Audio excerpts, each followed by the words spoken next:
If one night you find yourself sitting in a room lit only by the gentle glow of a desk lamp, turning a thin sheet of paper in the quiet, you may suddenly realize this. Some objects seem silent, yet they hold the entire life of humanity within them.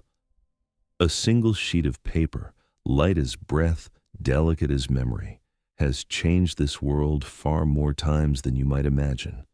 It has witnessed the birth of writing, guarded the secrets of empires, recorded love, war, knowledge, and the very things humans fear most to forget. The strange thing is, although we touch paper every day, we rarely ask where it comes from, what it has endured, or why it, and not stone, metal, or data, became the throne on which human memory has rested for thousands of years. The history and secrets of paper, where human knowledge lives, is not simply a story about a material. It is a story about how humans learn to remember, learn to dream, learn to speak to the future through the small symbols laid upon its surface. Deep sleep. History invites you to step into that journey in a rhythm slow and soft, like the whisper of paper stirred by a passing breeze. And if this story stirs something within you, a memory, a question, a quiet curiosity, please consider leaving a like, a subscription, or a comment. Your support is what allows us to continue telling stories that lull the mind yet awaken the intellect. Now, relax and listen as the paper begins to speak. Before there was a thin sheet of paper resting between our hands, before the first lines of writing appeared beneath the light of an oil lamp, humanity lived in a world without written characters, a world in which all knowledge, all stories, all fears were carried solely by memory. It was an age when memory weighed heavier than stone, and forgetting could destroy an entire community. If today we forget something, we can simply open a phone, a notebook, or a web page. But tens of thousands of years ago, human memory was the only archive they had. And that memory was so fragile that a single night of illness, a drought, or the sudden death of a village elder could erase an entire narrative thread of humanity forever. So when we speak of the history of paper, we are in fact speaking of a much older dream, the dream of escaping oblivion. In prehistoric caves, long before writing existed, humans tried to leave traces of themselves in the most primitive ways. Handprints on stone walls, images of herds of animals racing across the plains, strange symbols carrying more meanings than we might suspect. Archaeologists often call them cave paintings, but in essence, they are humanity's first pages of a book. Each line and shape does more than depict an animal that was hunted. It speaks of rituals, power, social structure, anxiety, and hope. It is literature without letters, philosophy without words, history written in pigments and smoke. The first tide of human knowledge was not written in ink, but in earth, water, and stone.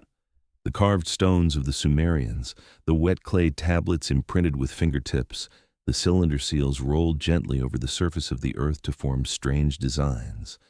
All of these were humanity's desperate yet beautiful efforts to make memory tangible.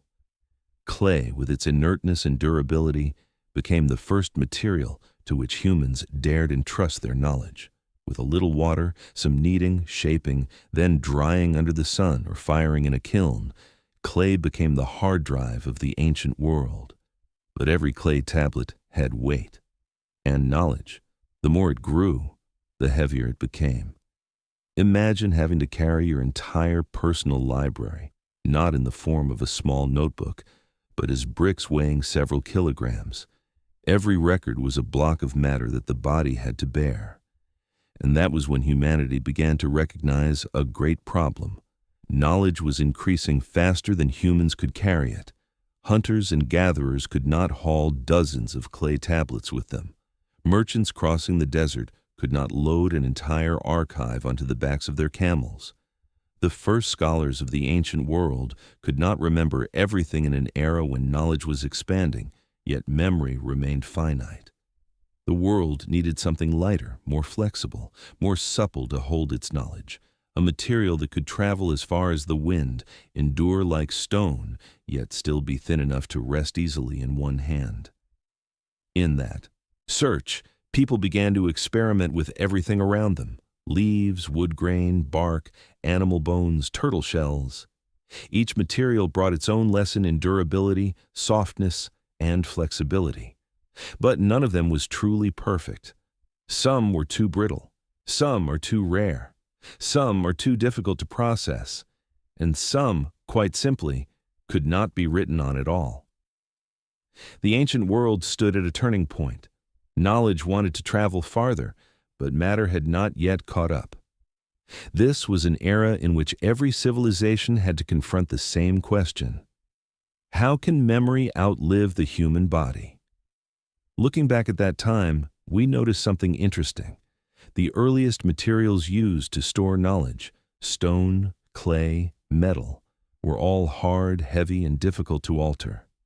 They resembled the way ancient people viewed the world: solemn, solid, unchanging.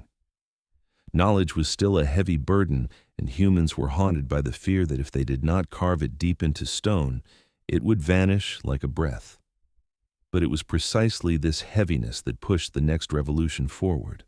For in those landscapes of cracked, dried clay and stone slabs densely carved with signs and symbols, perhaps the first great minds whispered to one another, "We can do this better." And so, on the banks of the Nile, as the wind rustled through tall plants growing in thick clusters, humanity first laid eyes on a new material, thinner than clay, lighter than stone, and softer than anything they had known. A material made from layers of plant stalks pressed together, laid out under the sun, then turned into long sheets on which one could write. Its name would later become an icon: papyrus. But before stepping into the story of papyrus, let us pause for a moment and look back. Humanity had gone from oral memory to cave paintings, then to clay and stone. Each step was not only a technical advance, but also an evolution in how we understood knowledge itself. From seeing knowledge as a stream flowing through memory, we began wishing to turn it into a river that could be channeled anywhere.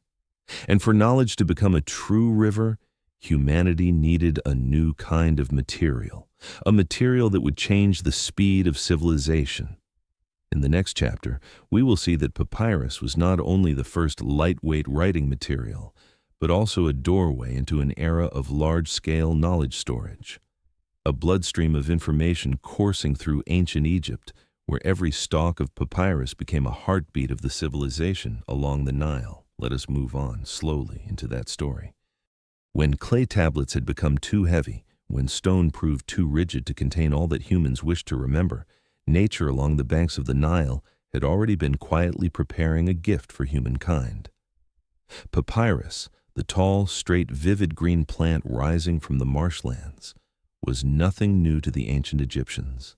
They had used it to weave boats, make ropes, and even build shelters.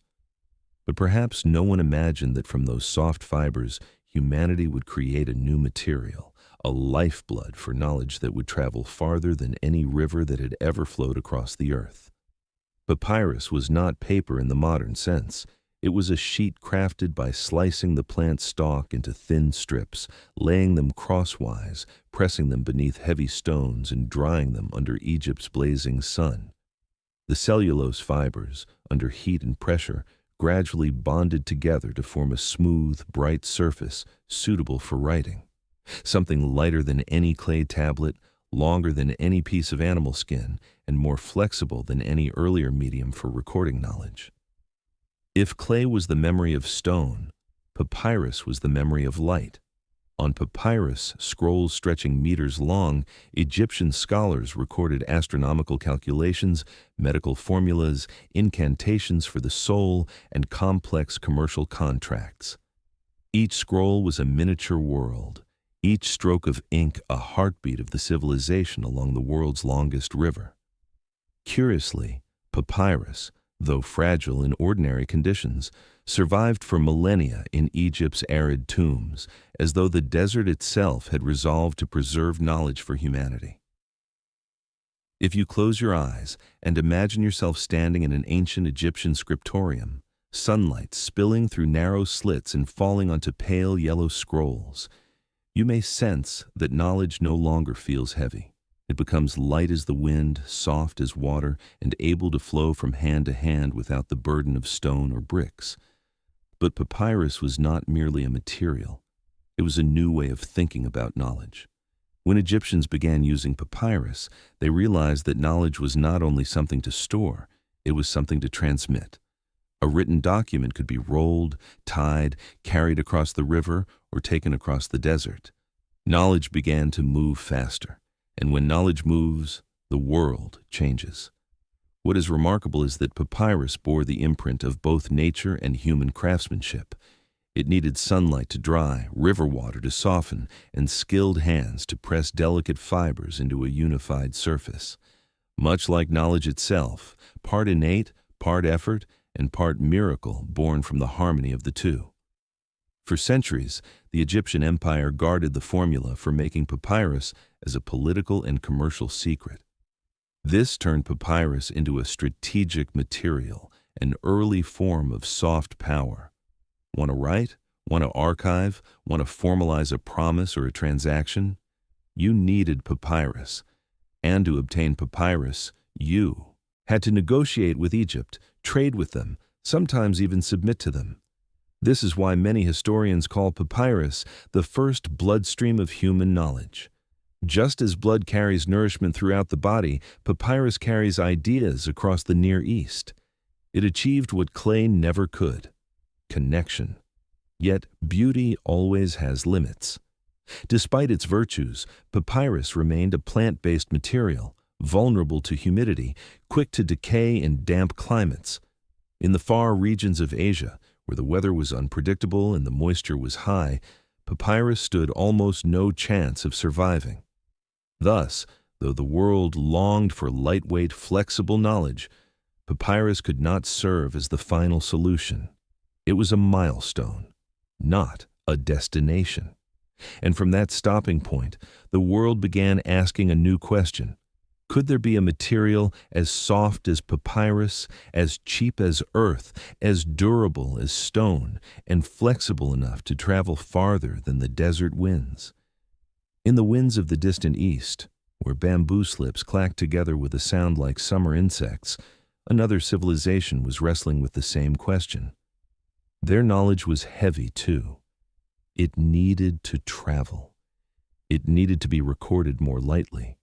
They had bamboo, they had silk, they had patient artisans. They did not yet have paper. But they were standing very close to that moment, a moment that would change the entire course of human history. While knowledge had begun flowing through papyrus in the West, another current was preparing to find its own path in the East, a current that would become not just a material, but the soul of Asian civilization for thousands of years. And with that meeting of the world's two horizons, history was about to enter a new chapter, gentle yet full of resonance. Let us continue, softly, as though stepping on moist earth, toward the clacking bamboo slips and the fragrance of ink spreading into the wind. Another story awaits, in a land where knowledge was not yet soft, but the human heart was more than ready. While papyrus was unfurling along the boats that glided down the Nile thousands of miles away, another civilization was quietly wrestling with the same question: how to capture its growing body of knowledge. In ancient China, where winters seeped their coldness into stone and summers made the air cling to the skin, people shared the same dilemma. Knowledge was too vast to live in memory alone, yet the materials available to preserve it were neither soft enough, plentiful enough, nor perfect enough. And so, they turned to what was closest to them: bamboo and silk. Bamboo, growing in dense groves, hollow yet strong, slender yet resilient, became one of the earliest tools for storing knowledge in ancient China. After being cut, planed, and dried, bamboo strips were drilled at both ends and tied together with leather or silk cords. When unrolled, each bamboo bundle became a doorway into the mind of its age. Laws, historical records, The philosophies of Confucianism, Mohism, and Taoism, even some of the earliest astronomical observations. But bamboo was not a gentle material. Each strip was heavy, unwieldy, and often several meters long. A single text might require hundreds of bamboo slips, and to transport a large document, one needed carts, horses, or at least several people. Knowledge, therefore, moved slowly. It could not run with the wind, could not leave the hands of its keeper without burdening the body with a very literal weight. Scholars of that era often remarked that every time they opened a bamboo manuscript, the clacking sound of bamboo striking bamboo was like wind brushing past bronze bells, a sound both solemn and heavy, like the footsteps of knowledge still searching for a lighter pair of shoes. Yet within that clacking sound, there was something beautiful. It made clear that even in its roughest form, knowledge still carried an unquenchable desire to be shared. But there was another material, more delicate, lighter, wrapped in the pure elegance of nature, silk. A sheet of silk laid upon a table was soft as water, light as breath. To write on it was both meticulous and refined. Ink absorbed quickly, lines appeared sharp and elegant, and the surface was so smooth that knowledge seemed to glide effortlessly across it. Thus, silk was reserved for the most precious texts, poetry, philosophy, royal communications, and intricate maps that required flexibility to be rolled. But silk, beautiful as it was far too expensive. A single document could consume the labor of countless people, raising silkworms, reeling thread, weaving fabric, and washing the finished cloth. Knowledge could not rely on such a luxurious material if it wished to belong to everyone. And so, ancient China, like Egypt, realized that knowledge needed a new body, a material both durable and light, beautiful yet inexpensive. During those centuries, the search for a medium to store knowledge ran through every layer of society, from scholars in imperial courts to ritual specialists in small villages, from students preparing for the civil service examinations to merchants trading in crowded markets. Everyone understood that knowledge needed to travel far, but the bamboo was too heavy, silk was too costly, and the world still had not found a way for knowledge to fly. Looking back on that era, what moves us most is not the lack of materials, but the patience of the people. For hundreds of years, they carried cumbersome bamboo bundles to preserve each line of law. They paid the price of thousands of silkworms to record a single passage of philosophy. Wherever knowledge is cherished so deeply, evolution becomes inevitable. And indeed, it did. One day, when patience had reached its most beautiful limit, a person appeared.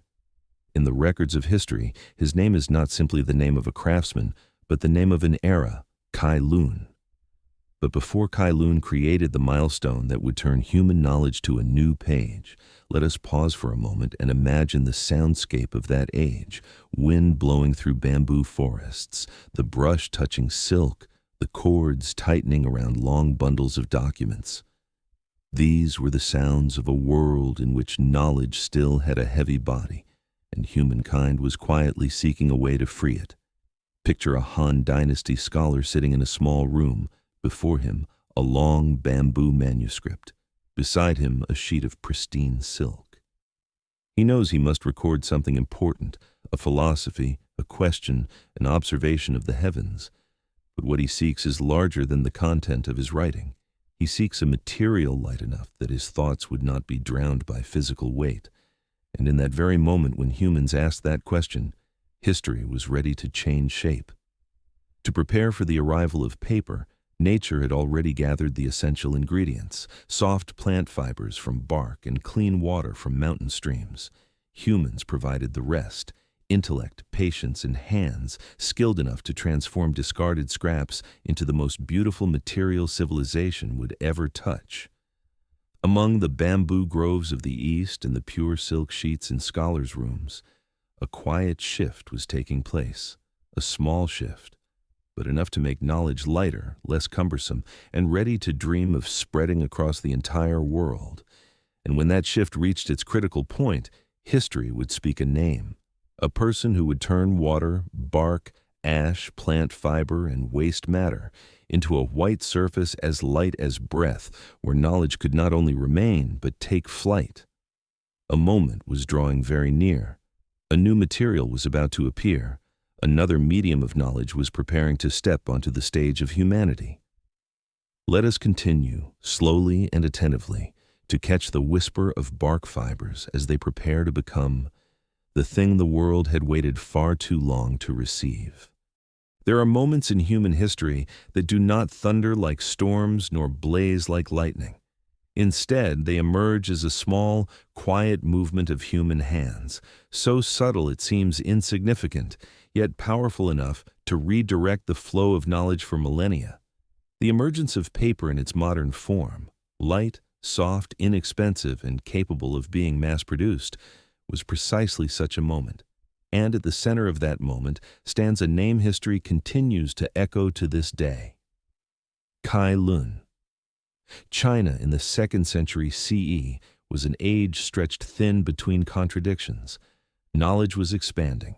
The need for record-keeping was growing, yet the materials used to store information were so outdated that they could no longer keep pace with human thought.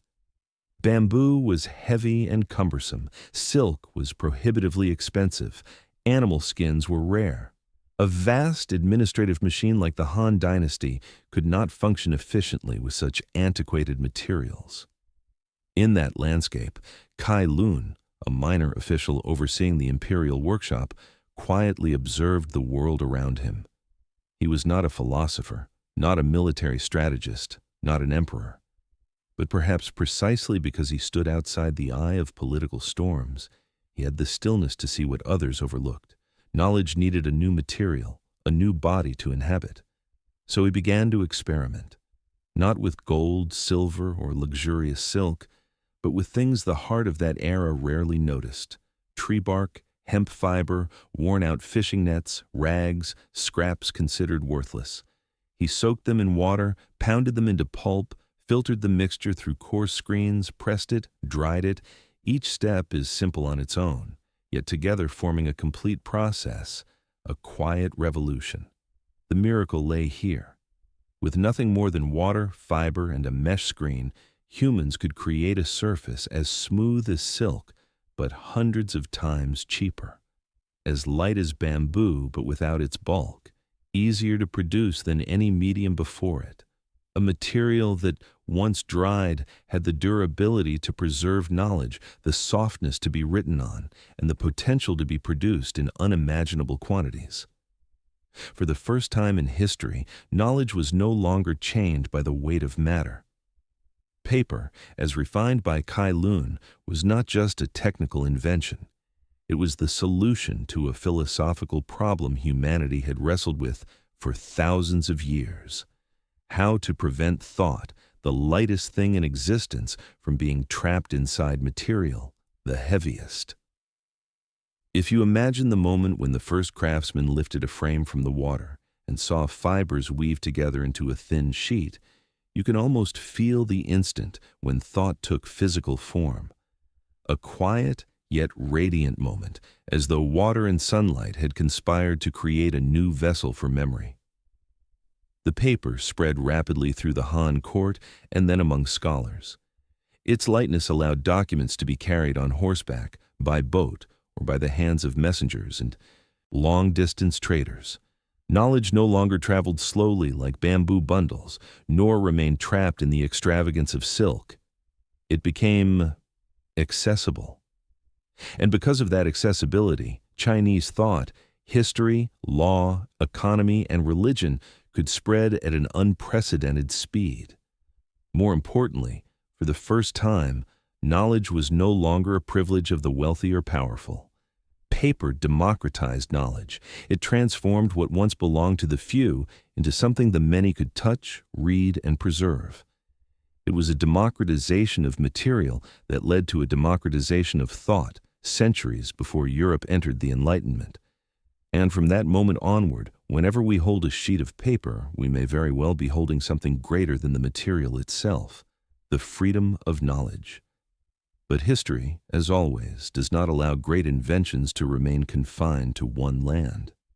If Papyrus once rowed merchant ships across seas to reach the Near East, then the paper of Kai-Lun likewise could not remain within China's borders. The world beyond, filled with wars, Silk Road caravans, and expanding empires, needed a material like paper. And as if guided by an invisible hand, geopolitical upheavals accidentally opened the gate through which paper would leave its homeland. The journey of paper into the wider world was not a carefully planned expedition, but a path marked by surprises, hardship, and even tragedy. For knowledge often spreads not through gifts, but through war, not through peaceful exchange, but through capture, not through agreements, but through bitter coincidence. Once again, knowledge was preparing to change form. Once again, the material was ready to cross borders, and the path that carried paper out of China and onto a global journey would become one of the quietest yet most dramatic stories in human history. Let us continue gently, for ahead lie the hidden footprints of knowledge on the dusty roads of ancient Asia. Some forms of knowledge are born to be shared, while others are guarded by a civilization as if they were treasure, until the day they find their own way to escape. The technique of paper-making in China was such a form of knowledge. For centuries after Kai-Lun refined the process, paper became a state secret, a form of soft power that the Han court and later dynasties sought to control. For whoever possessed paper possessed the speed of communication, and whoever possessed the speed of communication held the advantage of history. But secrets, no matter how tightly sealed, always find a peculiar way to slip out, not through trade and certainly not through official diplomacy, but through the unpredictable currents of war, captivity, exile, and the invisible mechanisms of fate. History has shown again and again, knowledge is loyal to no border. It is loyal only to the desire to exist. When the Tang dynasty expanded trade and entered conflicts with Western powers, the clashes in Central Asia inadvertently marked a turning point for paper. One of the most famous events in this journey occurred in 751, when Tang forces clashed with the Abbasid army at the Battle of Talas. There, amid scorching winds and blistering sands, Chinese artisans, including paper makers, were captured and taken to the lands of the Arabs. A small event in the chronicles, but a monumental migration for human knowledge. In the workshops of Samarkand, these Chinese prisoners carried with them the memory of paper making, how to select bark, how to soak it, how to beat it into pulp, how to use mesh screens, how to dry the sheets under the sun so the fibers bind. At first, this knowledge existed only as scattered recollections, but with the keen eyes of Arab craftsmen, it was quickly systematized, refined, and scaled into large production. The remarkable thing is this: paper, born of water, sunlight, and Eastern hands, found a new life in the dry, sun-drenched climate of Central Asia. The Arabs did more than learn the method. They elevated it. They replaced tree bark with cotton rags, improved the filtering process for smoother sheets, and produced paper so durable that many manuscripts from the 8th and 9th centuries survive intact to this day. This was the moment paper ceased to be an Eastern secret and became a power of the Islamic world. Cities like Samarkand, Baghdad, and Basra became the greatest paper-making centers on earth. And from there, paper ceased to be merely a material. It became the infrastructure of knowledge. Thanks to paper, the great translation movement, from Greek, Persian, and Indian works ranging from mathematics to astronomy, from medicine to philosophy, flourished and was preserved not only for the Islamic world, but for all of humanity. If you close your eyes, imagine the moment an Arab scholar first placed his pen upon Samarkand paper. With each stroke of ink appeared not only his own ideas, but also the distant echo of bamboo forests in China, the pounding of fiber along the Yellow River, and the footprints of the captured artisans who had inadvertently carried this revolution across the Tian Shan Mountains. That is what makes the history of paper so extraordinary. It does not spread in straight lines, but along the curved pathways of fate. A closely guarded knowledge spreads through unpredictable events, as if the material itself longed to reach as many people as possible. But more importantly, once the technique reached the Islamic world, it no longer remained a replica of Chinese technology. It took on a new identity.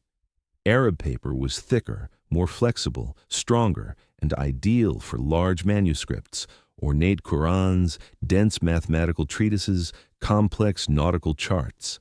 Knowledge suddenly gained a new physical form, both graceful and powerful.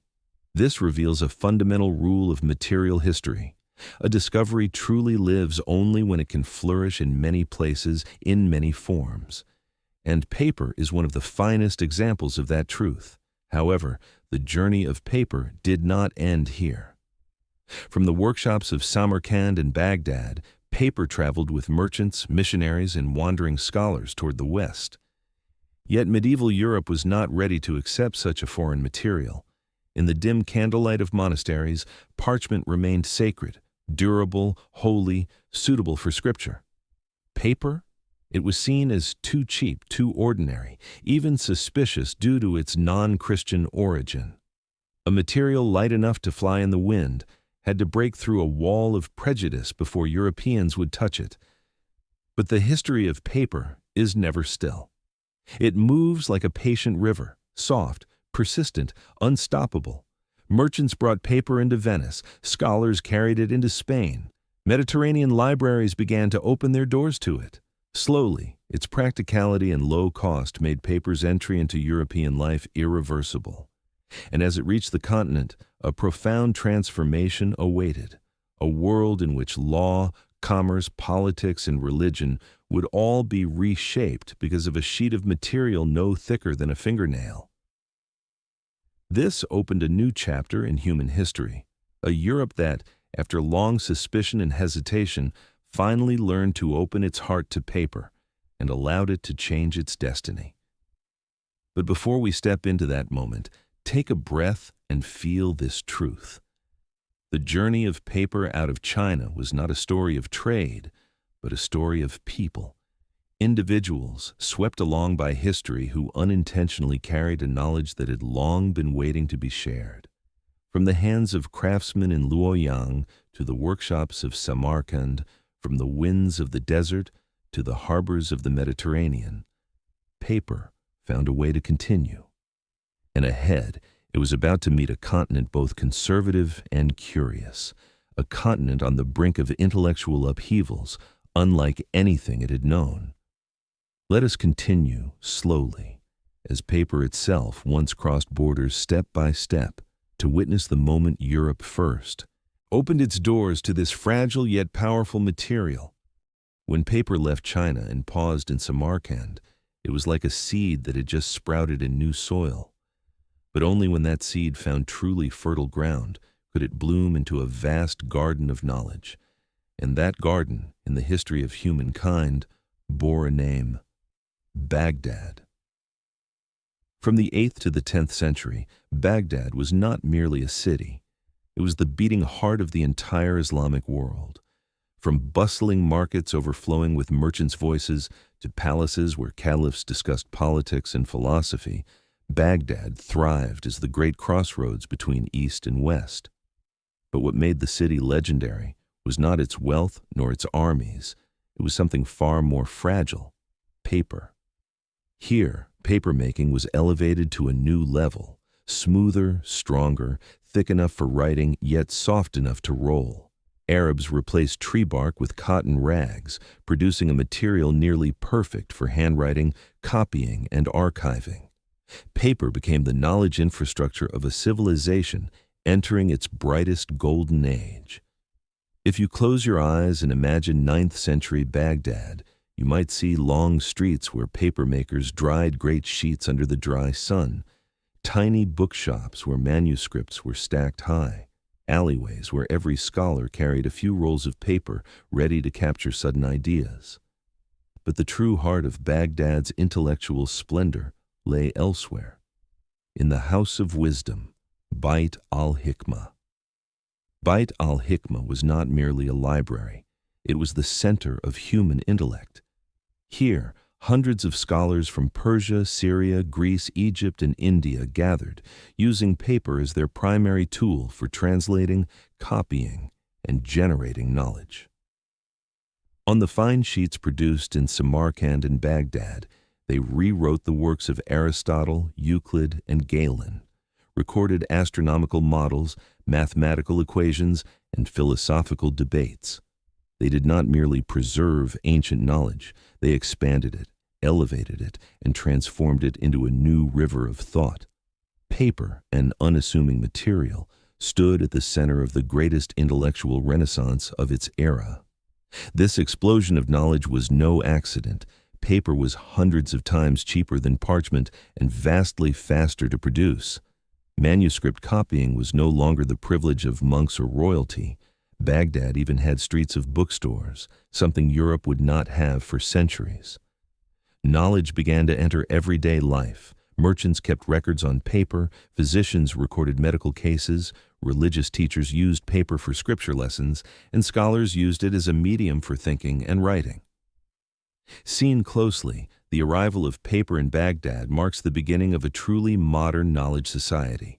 Knowledge produced continuously, stored systematically, copied easily, and distributed widely. These technical details, small as they seem, became the foundation that would inspire Western science and philosophy centuries later. What made the Islamic golden age of paper unique was not only the quantity of knowledge produced, but the reverence with which knowledge was treated. Arabs considered book copying a sacred act. They believed that a scholar's ink is more precious than a warrior's blood. Embedded within this saying is a profound view. Knowledge once preserved can save generations. Military glory, however brilliant, fades quickly. Thus, in the Islamic world, paper became a symbol of faith in knowledge itself. The manuscripts of that era, with their ivory white pages, sharp black ink, and intricate ornamentation, still astonish us today. They are not merely beautiful, they endure in precisely the way knowledge must endure, not so rigid as to be inaccessible, yet strong enough not to be forgotten. But the power of paper did not stop at the borders of the Islamic world.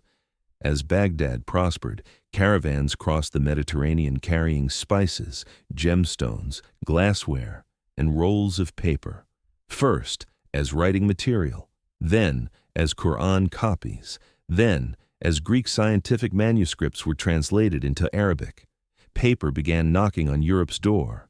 At first, that door stayed closed. Medieval Europe was loyal to parchment, animal skin stretched and treated to form durable sheets. Paper was viewed as cheap, flammable, fragile, and even suspicious for its non-Christian origins. In some monasteries, monks opposed paper outright, arguing that foreign material is unworthy of recording holy words. A material light enough to float in the wind had to break through an entire fortress of prejudice before Europe would touch it. But some currents cannot be stopped. Once paper reached Europe's borders, it slipped into commerce, law, banking, and intellectual life by the most natural force. It was cheaper, faster, and more practical. And as belief changes everything, Europe's initial suspicion became the very pressure that pushed paper to prove its worth. Looking back at Baghdad, we see a chapter both radiant and fragile. The city would later face wars, divisions, and irreversible destruction. Yet, strangely, the knowledge stored on paper did not die with it. It had already left Baghdad before the city fell. It spread to Islamic Spain, Sicily, Provence, and gradually seeped into every corner of Europe. Paper was like a traveler who never stopped moving. Though its homeland might vanish, its journey continued. And at the intersection of these two worlds, one that once guarded paper as treasure and one that once rejected it, Europe was about to enter a new age. An age in which paper would have to overcome prejudice, physical constraints, and religious suspicion to reveal its power. But as we have seen, paper never gives up. It waits only for the right moment to open its door next door. And ahead, that door is beginning to open.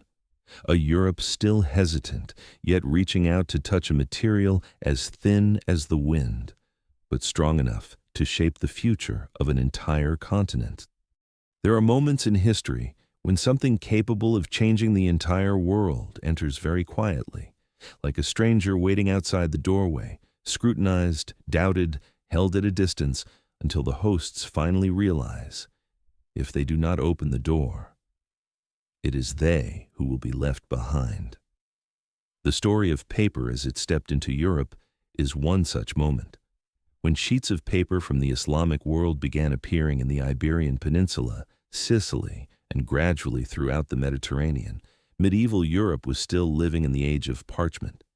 In cold, damp monasteries, where candlelight flickered against thick stone walls, sacred texts were copied onto calfskin and sheepskin, thick, durable, heavy, and holy. Every page had a real cost in animal life. Knowledge, quite literally, was written on flesh and blood. In that context, paper arrived in Europe as a foreign intruder, cheaper, thinner, easier to tear, and most importantly, originating from other lands carried by Muslim, Jewish, and Moorish traders. It is no surprise that many European clergy and nobles viewed paper with suspicion. In some places, paper was considered unworthy of recording God's words. Certain churches attempted to ban its use for religious texts. Some monks insisted that a material not tied to Christian ritual could not possibly carry sacred knowledge. This distrust was not merely religious. It was the anxiety of a system trembling beneath its own weight.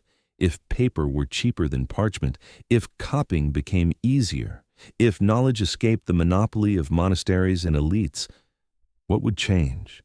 Who would lose power? Who would be forced to share knowledge once hoarded as privilege? Thus, in its early centuries, paper lived a double life in Europe. In the peripheries, in merchant cities like Venice, Genoa, and Barcelona, paper was used for bookkeeping, contracts, and letters. It belonged to merchants, lawyers, bustling port towns. At the religious and scholarly centers, in monasteries, cathedrals, and emerging universities, parchment remained dominant for books, scripture, and texts deemed worthy of eternal preservation. Yet, history has a curious habit. It waits.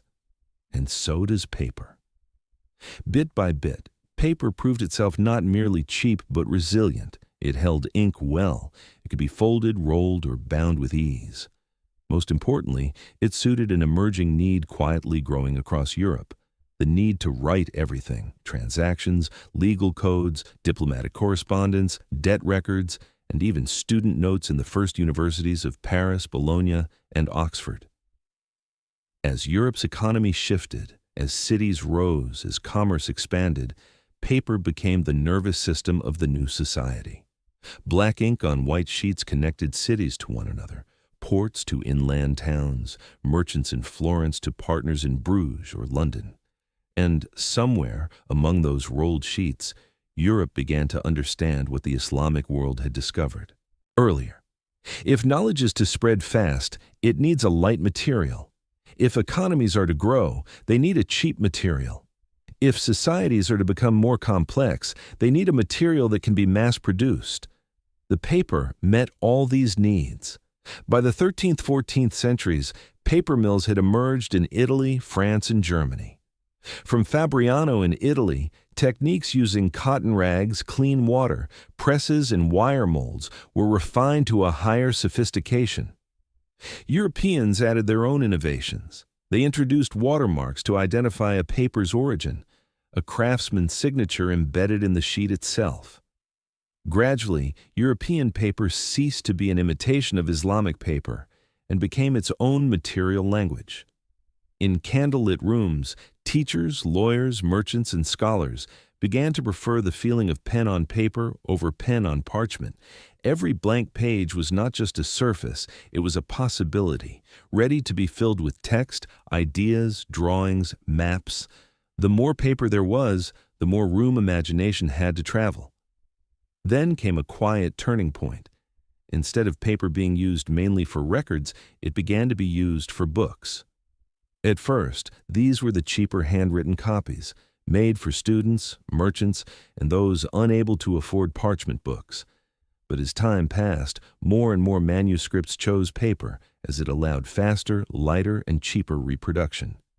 Even those who once scorned paper gradually accepted it. What makes this period fascinating is the interweaving of conservatism and innovation. In the same city, you might see a monk stubbornly copying scripture onto animal skin, a merchant using paper for every contract, a student writing lecture notes on paper, and a future printer experimenting with metal type on blank sheets. Europe walked a tightrope between two worlds, one of parchment, heavy, expensive, sacred, and one of paper, light, cheap, worldly, but flexible. Looking back, we can say this: paper did not enter Europe as a savior welcomed by applause, but as a stranger scrutinized from all sides. Yet it is precisely this journey through doubt that gives depth to its story. For every enduring material must first prove itself under skeptical eyes. Beneath the surface, this is a story about fear and belief, the fear of an old order confronted by new technology, and the growing belief that knowledge could no longer be imprisoned in outdated physical forms. As paper mills multiplied and prices fell, knowledge became cheaper, at least materially. This paved the way for a breakthrough humanity would never forget: the invention of movable type printing. But before the first press ever made its metallic clack, a quieter and longer battle was already unfolding between two materials, parchment and paper, one symbolizing tradition, sacredness, and endurance. The other symbolizes innovation, efficiency, and accessibility. This conflict unfolded not only in workshops, but within the human mind. What material do we trust to safeguard our knowledge? What deserves to contain the words we consider important? And that question leads us into the next chapter of this story, where not only technique but psychology, belief, and aesthetics come under examination between two surfaces, one soft, one thick, one new, one old, one born from forests, one from animal bodies. From this point onward, the history of paper is no longer merely the history of a material. It becomes the history of the choices humanity must make whenever it stands between past and future. In human history, not all battles are fought with swords and spears. Some are quieter, longer, with no generals and no maps, yet their impact spreads across every page, every idea, every civilization. The battle between parchment and paper is one such conflict, a silent duel between two materials, one old, one new, each carrying within itself a worldview, a value system, a philosophy of knowledge. To understand this battle, we must return to medieval Europe, to monasteries hidden in morning fog, to church bells echoing across stone courtyards, to scriptoria filled with the faint scent of treated animal skin. Parchment, calfskin, sheepskin, goatskin was not merely a material, it was a symbol. It evoked the sacrifice of animals, the meticulous labor of monks, the belief that the sacred must be written on something with equal weight. Parchment possessed extraordinary durability. A manuscript written on parchment could survive over 1,000 years, withstand mold, freezing winters, and the drift of history. For Europe, therefore, parchment was not merely the medium of knowledge, it was the material of memory, spirit, and at times, power. Meanwhile, paper, light, cheap, easy to produce, entered as a call to practicality. It carried no scent of ritual, no aura of sacredness. It was simply efficient. A sheet of paper could be made in a few days. Preparing parchment required weeks, even months. A paper mill could produce thousands of sheets per year. Parchment was forever limited by the number of animals available. At its core, the struggle between parchment and paper was the struggle between tradition and innovation, between the sacred and the practical, between the exclusivity of knowledge and the desire to spread it to many. Imagine two people placing both materials on a table. One looks at the parchment and sees history, solemnity, and the belief that knowledge must be revered. The other looks at the sheet of paper and sees opportunity, the chance to write more, copy faster, spread ideas farther. The same goal, preserving knowledge, but two paths, two philosophies. In monasteries, monks remained loyal to parchment because it was reliable, dignified, worthy of scripture. But outside, in growing cities, merchants, lawyers, and pragmatic scholars began choosing paper. A business agreement, a contract, a thesis, these require quantity. Parchment, expensive and limited, could not suffice. Gradually, European society split into two worlds. The world of parchment, ruled by tradition and religion, where knowledge had to be curated and protected with reverence. The world of paper, ruled by practicality, commerce, and new ways of thinking, requiring a material that could keep pace with life. From a historical perspective, a clear rule emerges. A material prevails not because it is more beautiful or more durable, but because it fits its era. As the number of required documents increased, as urban life expanded, beyond monastic walls, as knowledge sought to leave scriptoria and reach ordinary people, paper became the only material capable of answering that demand. But its victory did not happen overnight. The silent battle lasted centuries, where each sheet of copied paper was a small vote, and each newly completed parchment manuscript a rebuttal. Knowledge during this time resembled a flame. Parchment wished to keep it locked in a thick glass lantern. Paper wanted it to illuminate every small home on every street corner. Yet the true turning point did not come from the battle itself, but from a new invention about to appear, movable type printing. If parchment belonged to the world of handwriting, slow, meticulous, then paper belonged to the world of printing, fast, mass-produced, consistent. When Gutenberg created the first printing press in Mainz, a printed page could only unleash its power if printed on something cheap and replaceable. Parchment could not keep up. Paper, light, flexible, and highly absorbent, became the only choice. In the moment the first printing wheel turned, the material battle ended without a verdict. The printing press chose paper. From that point onward, the once suspected, once dismissed sheet of paper became the foundation of the greatest explosion of knowledge in history: the Reformation, the Renaissance, modern science, world cartography, the birth of journalism and public education. One might say, parchment allowed Europe to preserve the sacred, paper allowed Europe to write the new. In the slow rhythm of history, the two materials did not truly oppose each other. They jointly guided humanity from the quiet Middle Ages into the radiant Renaissance. But once knowledge found its wings, light, thin, and inexpensive, no old material, however beautiful, could restrain its flight. And from here, the story of paper enters an entirely new chapter. A chapter where knowledge is no longer merely written, but replicated. No longer held by scribes alone, but multiplied into torrents flowing across the continent. Ahead lies the moment when paper and metal join to produce the sound that begins a new epoch. Let us move forward, gently, like turning a page, to witness the moment when paper becomes not just a material, but the engine of transformation. Human history contains moments when everything seems still, until, in the next instant, the entire world changes direction, as though an invisible hand has pushed open a door from behind. The moment Gutenberg placed the first metal movable types onto his printing tray was one of those doors, not loud, not metallic, yet powerful enough to shake an entire civilization. Before Gutenberg, knowledge in Europe moved as slowly as the footsteps of a monk copying scripture. Every letter was handwritten, every page the product of hours of labor. Even a short book required months to complete. Knowledge was not only precious, it was rare, like a sacred artifact, locked behind glass, accessible only to the chosen few. But everything changed when Gutenberg found a way to make writing, once immutable, reproducible. Gutenberg did not invent printing.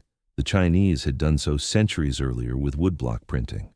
But woodblocks had limitations. Each page was a wooden slab. Correcting a single character meant recarving the entire block. The pace was still slow, and the output was limited. Gutenberg's genius lay in combining long-existing elements, metal casting, screw press mechanics, oil-based ink, and arranging them together into a unified system. That system was movable metal type. Each individual letter was cast separately, combinable, removable, infinitely reusable. A page could be assembled in hours instead of days. A book could be copied hundreds of times without the hands of dozens of monks. Precision was replaced by mechanics. Scarcity was replaced by mass production. Monopoly was replaced by access. But the true miracle did not lie in the machine. It lay in a material that had been waiting silently for centuries: paper. If paper were too expensive, the press would be useless. If the paper absorbed ink poorly, letters would blur. If the paper lacked durability, the pages would tear. If paper could not be produced in vast quantities, the speed of printing would be no more than a whisper in the desert. And so, when printing on paper, they fused like two pieces of a puzzle long separated. One offered speed, the other surface. One created movement, the other held knowledge still. One multiplied ideas, the other carried those ideas far. The instant ink seeped into the first printed sheet. A new era began. For the first time in European history, knowledge was no longer a narrow stream running through monasteries. It became a great river, overflowing and unstoppable. The Gutenberg Bible, the most iconic printed work of the time, symbolized this transformation. But more important than the beautifully crafted church volumes were the small, cheap, accessible books made for merchants, young scholars, and ordinary literate citizens. Paper turned the printing press into a soft weapon, one that shed no blood but could dismantle old power structures. New ideas spread faster than doctrine. Science spread faster than myth. Law spread faster than rumor. Truth spread faster than censorship. If parchment once confined knowledge to a privileged elite, paper, under Gutenberg's press, flung the doors wide open so anyone could step into the world of text. This transformation did not occur on the page alone. It happened inside the human mind. As knowledge became abundant, people began to question. As questions increased, old beliefs were challenged. As beliefs were challenged, society changed. And from that change, Europe entered a phase never seen before: the rise of reason, science, and freedom of expression. Gutenberg did not create this age. He merely cleared the path for it. Paper, the softest material in this story, carried the philosophical debates, astronomical discoveries, world maps, and calls for religious reform. One could say, if the printing press was the heart of the knowledge revolution, paper was the blood pulsing through every beat. There is also a quiet beauty in this union. Metal and plant fiber, hardness and softness, cold and warm, mechanical and organic. Together they formed a new kind of human memory, one that could be replicated, disseminated widely, and, most importantly, freed from social boundaries. Yet the story does not end here. If the press allowed knowledge to be multiplied, the following century witnessed a different explosion, when those multiplied ideas began reshaping European society, politics, and thought. Philosophy changed, science accelerated, individualism emerged, and revolutions of the mind paved the way for revolutions in life. Knowledge now was not merely copied, it was spread, debated, questioned, and transformed. Paper was no longer a surface for writing, it became a guide for a Europe awakening. Ahead lies a moment when people began writing more, thinking more, questioning more, and a new era unfolded, one in which every sheet of paper became a small flame, warming an entire age, preparing to enter the dawn of reason. Let us continue, gently, to see how these white pages pushed humanity deeper into the world of ideas, discovery, and freedom. There are periods in history when knowledge does not merely advance, it erupts. And at the very center of that eruption, we often find a material so fragile it seems harmless: paper.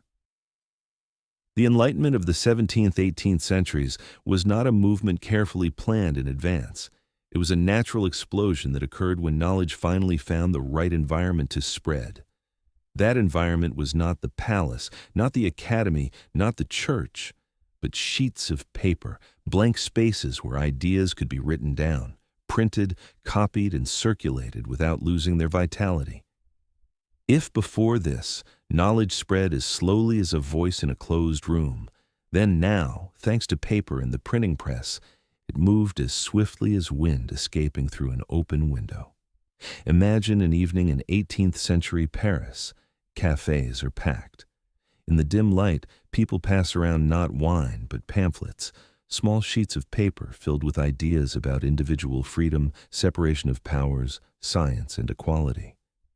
These fragile pages, which just yesterday lay on a printer's table, now rest in the hands of thousands.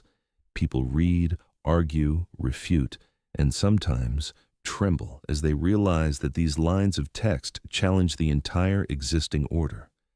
It was in those thin sheets, trembling slightly in the breeze, that the Enlightenment was born. Looking back at that era, what amazes us is not only the great philosophers, Voltaire, Rousseau, and Kant. What is truly astonishing is the catalyst that allowed their ideas to spread.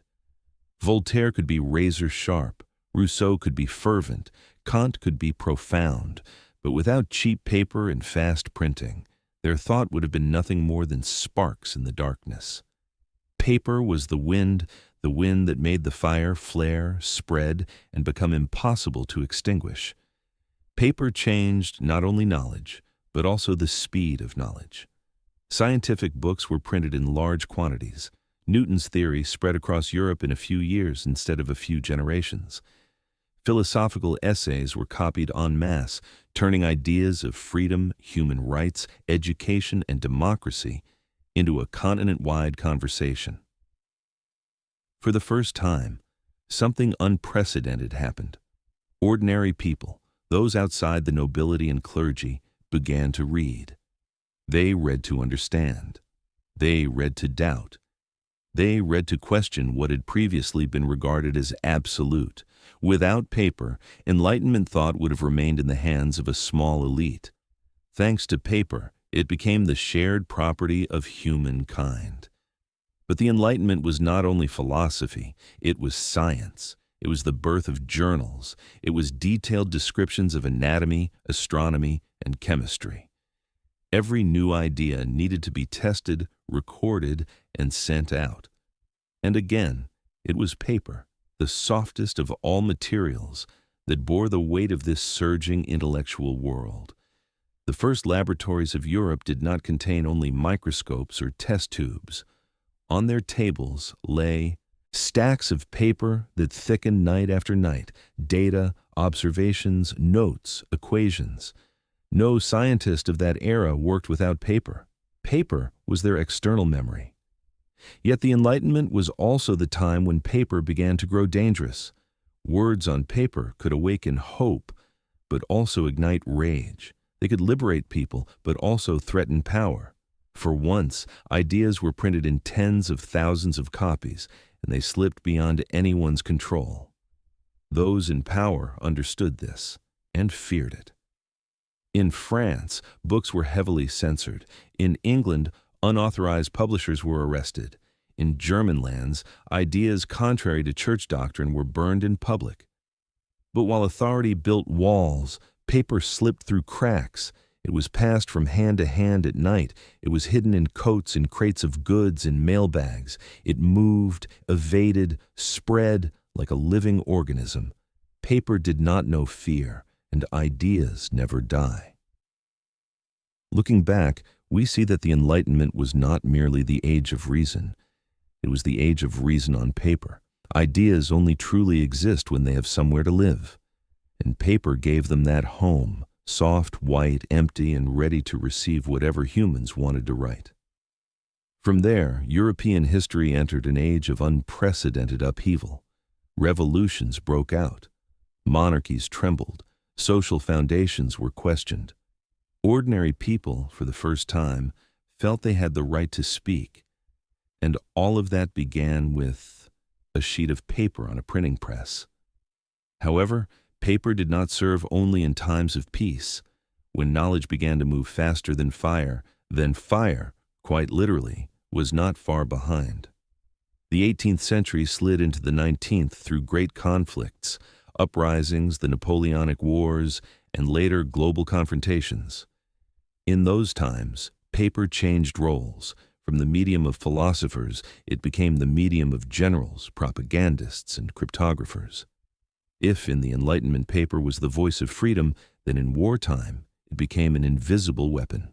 Orders, maps, coded messages, propaganda leaflets, all were written on paper.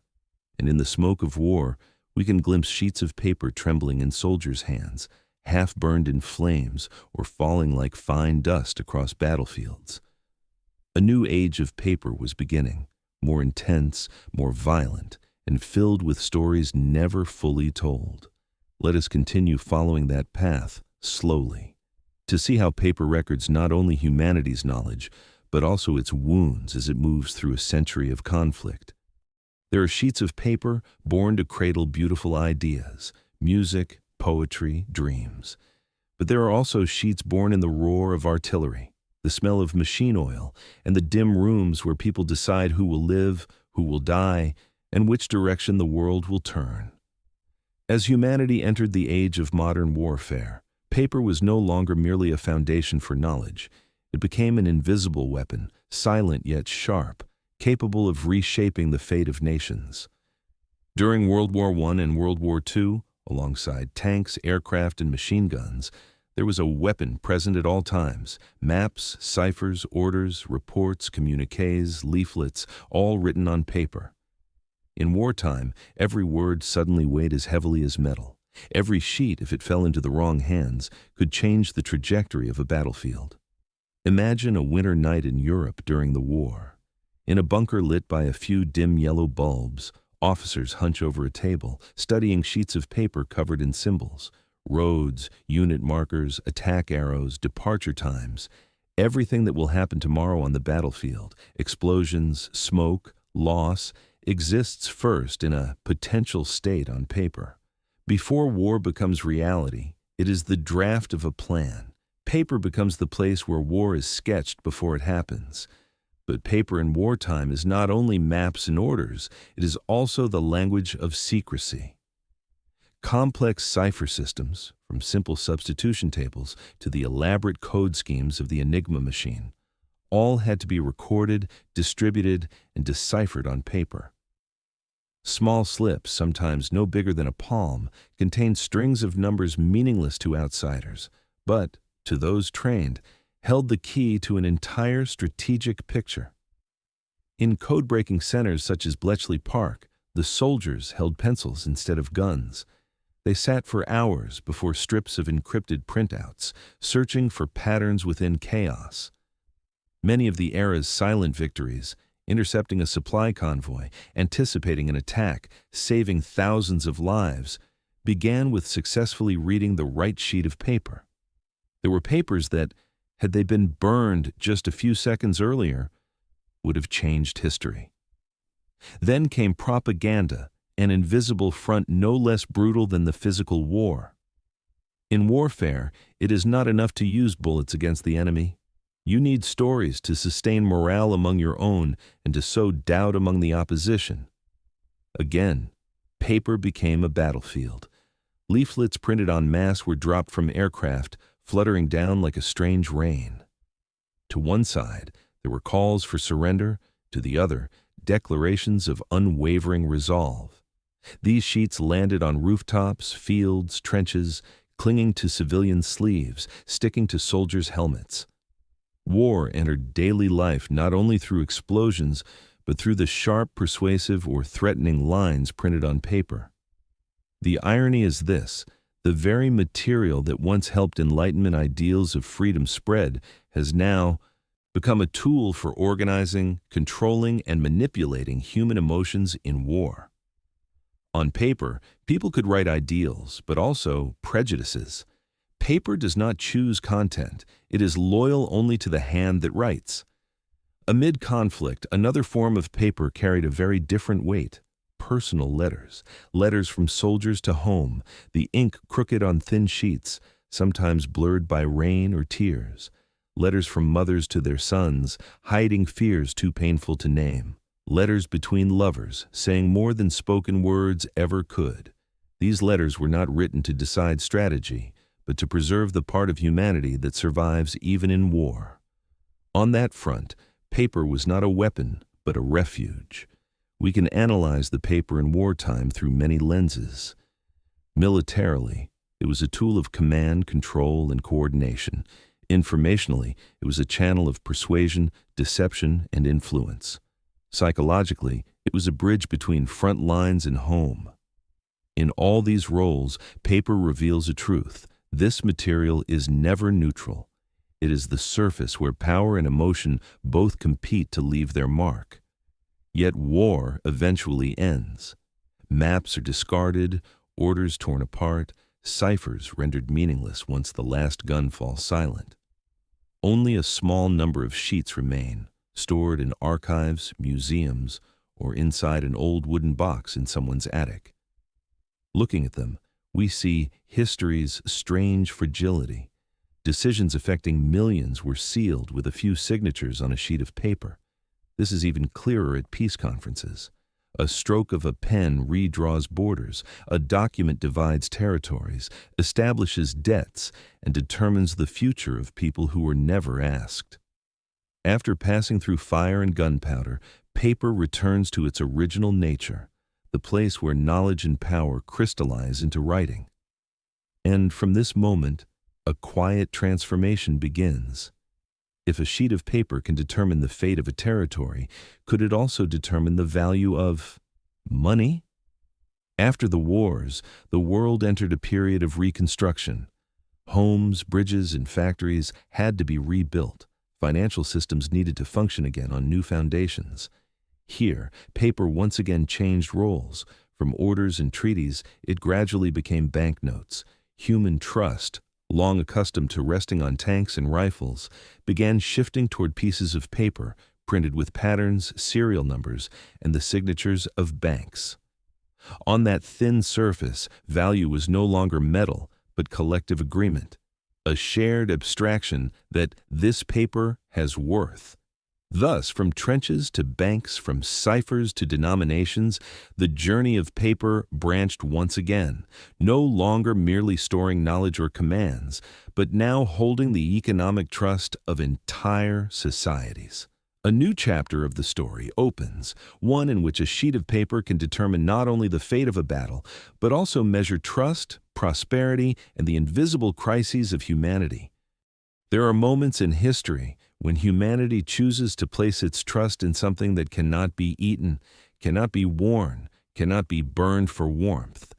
Something thin, light, easy to tear, easy to ignite, yet destined to become the center of the global economy.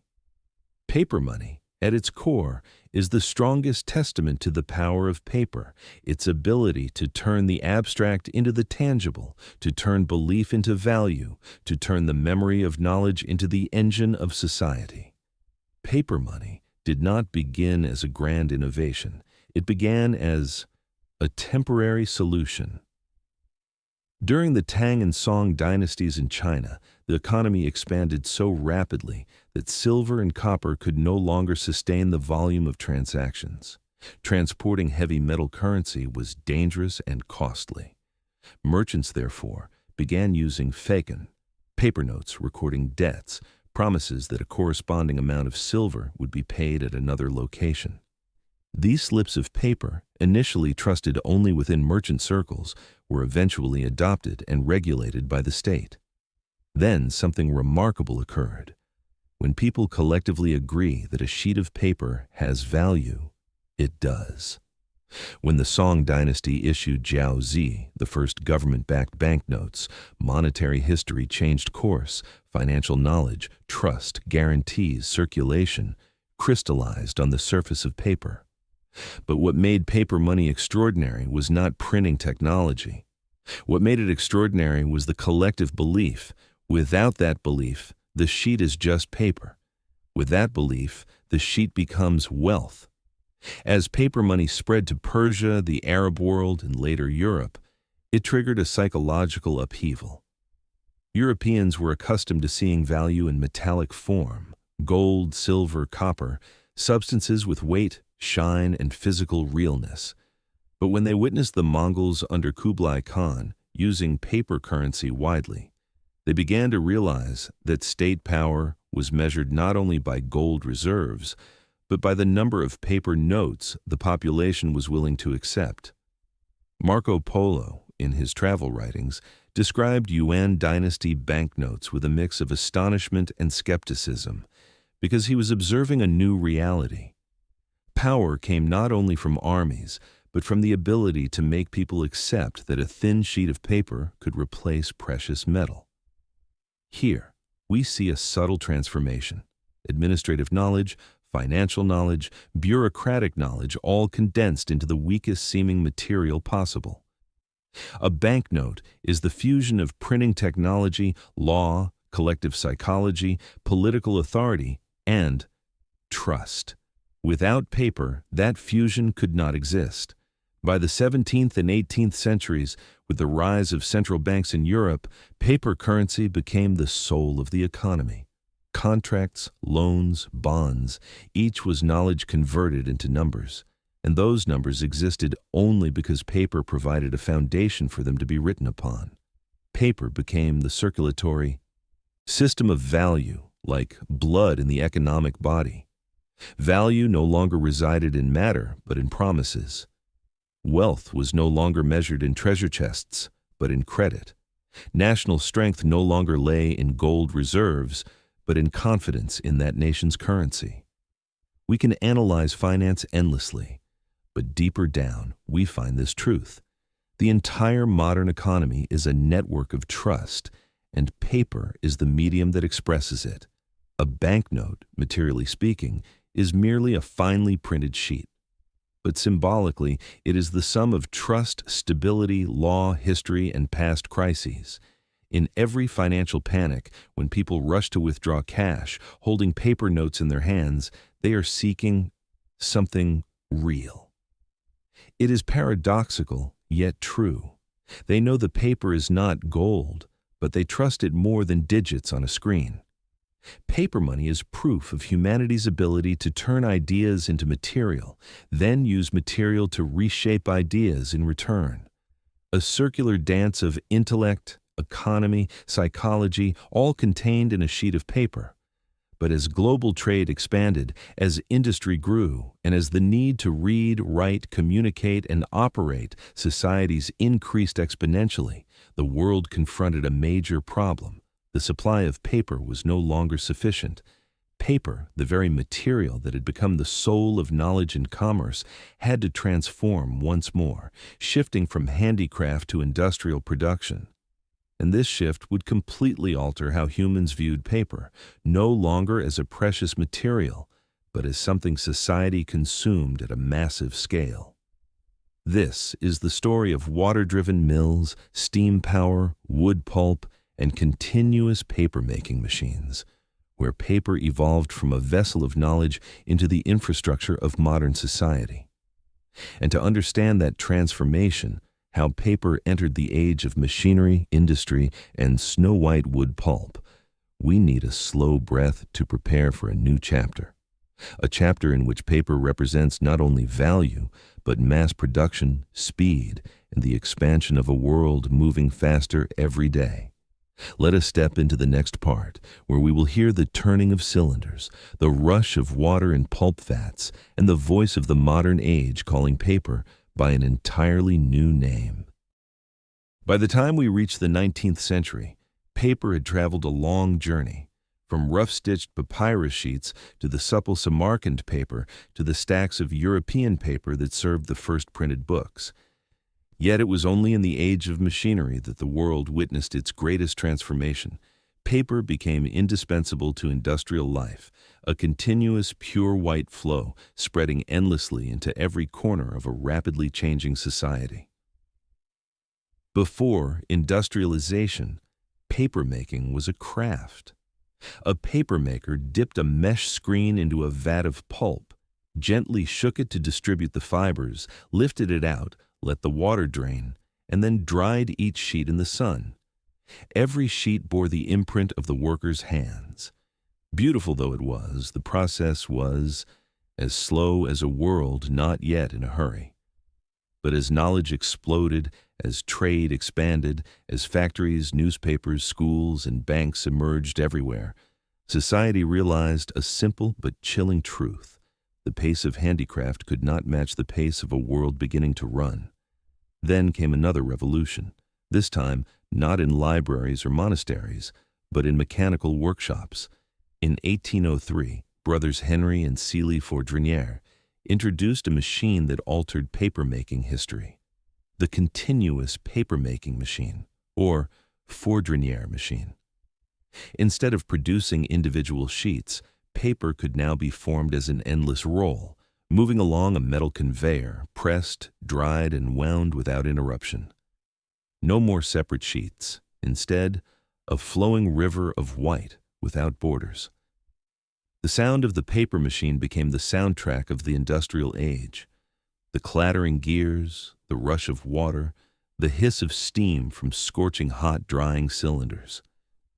Within this noise, paper was no longer the creation of a craftsman, but the output of a system in which steam, metal, and rotational force became the new heartbeat of society. But mass production required a new source of fiber, something cheaper, more abundant, and easier to process than bark or cotton rags. And forests became the answer. Wood pulp, made by grinding logs, removing lignin, and chemically treating the fibers to produce white cellulose, completely altered the economics of papermaking. Wood was inexpensive, transportable, and abundant. From the 19th century onward, the world began cutting down trees to satisfy its hunger for knowledge, administration, and the endless documentation of a society run on paper. There is a quiet irony here. As knowledge exploded, forests silently disappeared. As humanity produced more content than ever before, green landscapes receded. Paper, once the material of light, began to carry the shadow of the industrial era. And yet, from a historical perspective, industrialization made paper the backbone of modern life. Without cheap paper, there would be no mass journalism. Without mass journalism, no world where information belonged to everyone.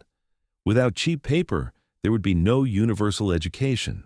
Without universal education, no subsequent industrial revolutions. The inexpensive newspapers printed by the thousands each morning helped shape new civic identities. The thin textbooks handed to children created the largest literate populations in human history. Records, invoices, forms, seemingly lifeless, became the foundation of societies governed by law and data.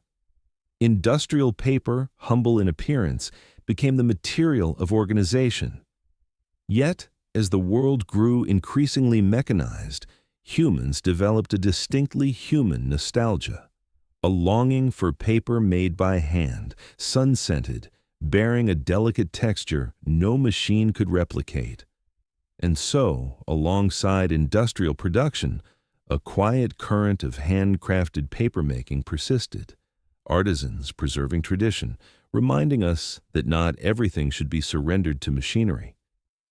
Between these two currents, one powered by steam and gears, the other by breath and fingertips, paper became a symbol of the modern age, where industrial efficiency rises, but the desire for handmade warmth persists.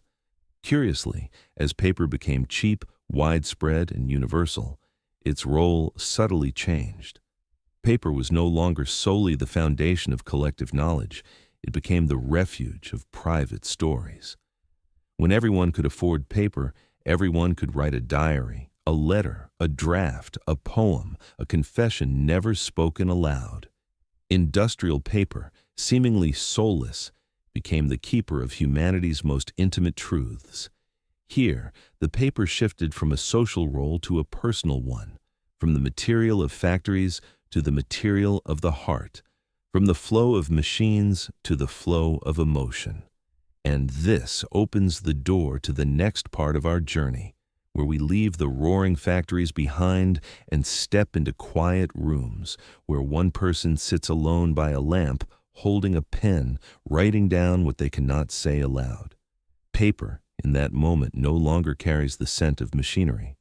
It carries the scent of memory. Let us step into the next chapter, where paper becomes the keeper of secrets, the silent witness, and the place where individuals discover themselves through the lines they write. If the earlier parts led us through the story of paper as humanity's material of knowledge, war, and economics, then here we arrive at another layer of meaning.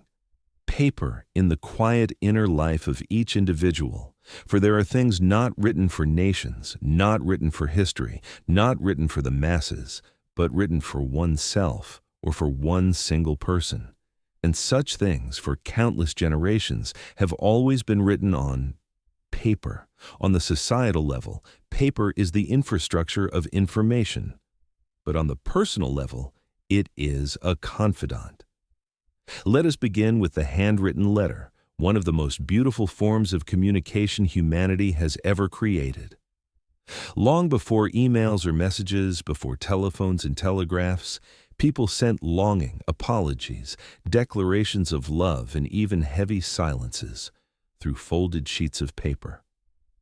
A letter does not merely contain information, it carries handwriting, the tremor of a hand, the scent of the room where it was written, and the time the writer devoted to choosing each word. No technology today can fully replicate that. When someone opens a letter, they are opening a preserved moment of the sender's life. The ink may have dried long ago, but the writer's time remains, held in every curve, every pause between lines, every lightly erased word. Paper becomes a vessel for emotion in the literal sense. Some letters are kept in wallets for years. Some remain in wooden boxes for a lifetime. Some, though yellowed, still cause a heart to sink when reread. That is what paper does. It preserves feeling. Then we come to diaries, texts written not for any reader, but the writer alone. If letters are the outward voice, diaries are the inward voice.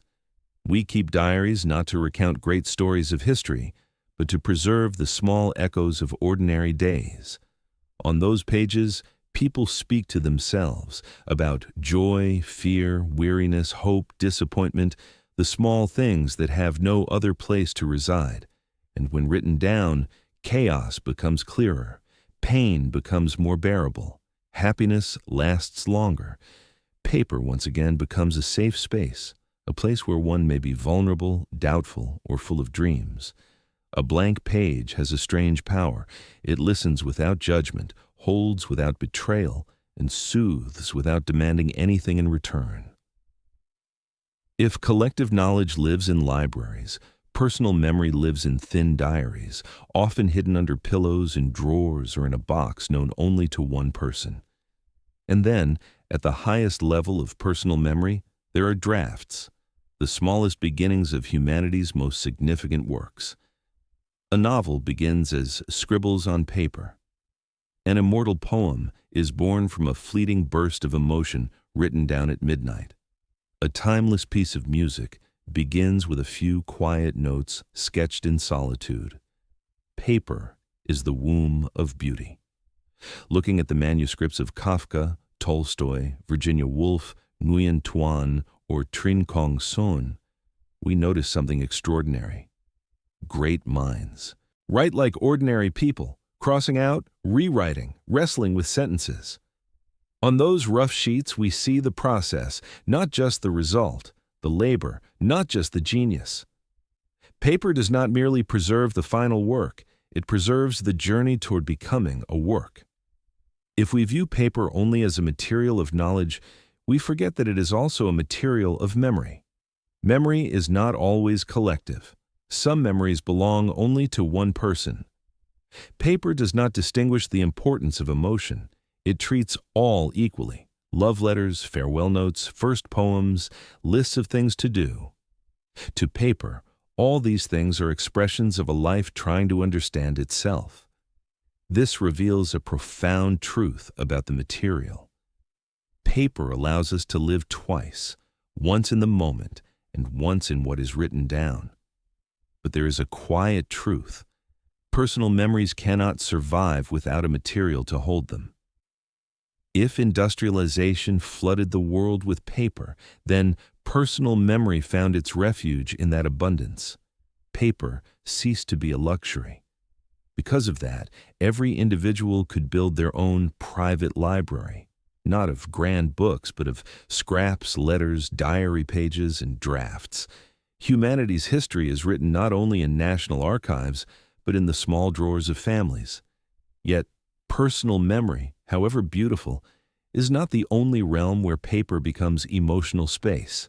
Paper goes further, into places where beauty is not merely recorded, but created upon its surface, where paper becomes art. From sweeping calligraphy strokes, ink paintings, to Japanese ukiyo-e prints and European etchings, paper shifts from storing memory to embodying creativity.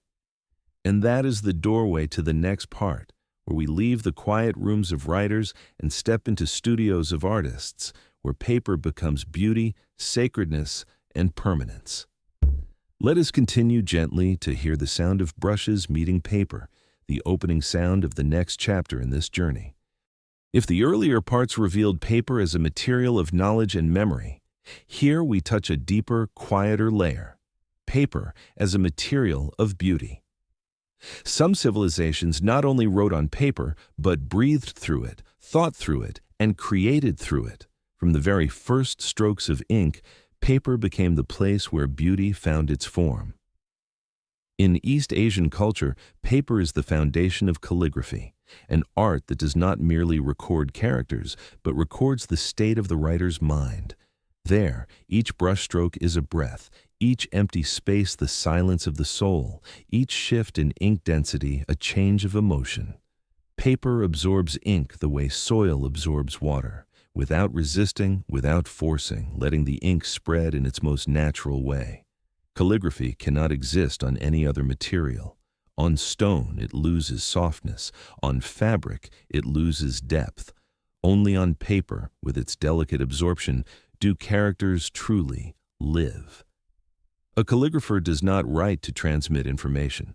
They write to capture the breath of a moment. And paper, with its unique stillness, becomes the place where mood takes shape. On that same surface, ink painting, especially in the cultures of China, Japan, and Korea, developed into a visual language of meditative quiet. Unlike Western oil painting, with its layered and full-bodied colors, ink painting believes in minimalism.